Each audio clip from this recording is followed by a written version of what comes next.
So there's a lot of differences. There's a lot of differences between holistic dentistry and traditional dentistry.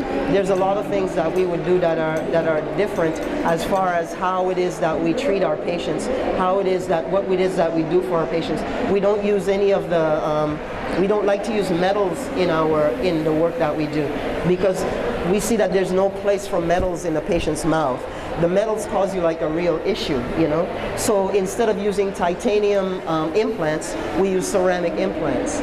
So instead of using a crown that has a whole bunch of different metals in it, we use a crown that is like made from zirconia, that is much more biocompatible. If you don't use the metals in your patient's mouth, the stuff that you use is much more biocompatible than the metals that you would end up using.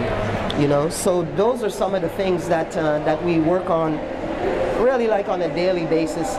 You know, I can sit up here and I can talk about holistic dentistry for a long time. I'd like to really kind of like open it up to for you to ask me some questions. Can I tell them what our story? Yeah. So she had never had a cavity before in her life, and she was pretty distraught about having a cavity. So she had like a really small cavity. She was pretty adamant, you know, she doesn't want to get it filled. I mean, I was like, what do you mean you don't want to get it filled? She's like, I don't want that to happen in my mouth. I want you to find something else that I can do. And I was like, well, okay, let me see what else I could do. So what I did was, we have this ozone machine. I told you ozone kills all the bacteria and all that kind of stuff. And what happens is the way that decay starts is with bacteria. It's bacteria that causes the decay. So I started reading about this ozone machine, and what they said that you can do if the filling is very small, which like hers is.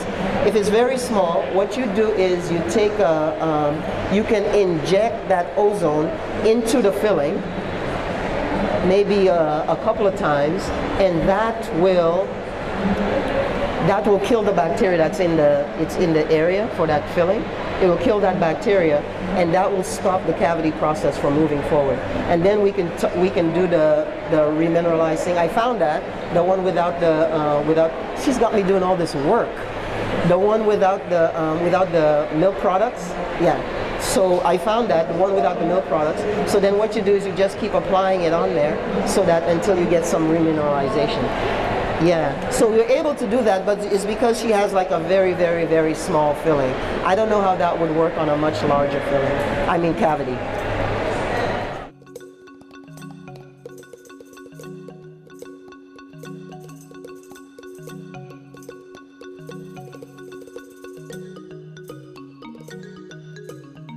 We're the DC Dentist, and come and see us.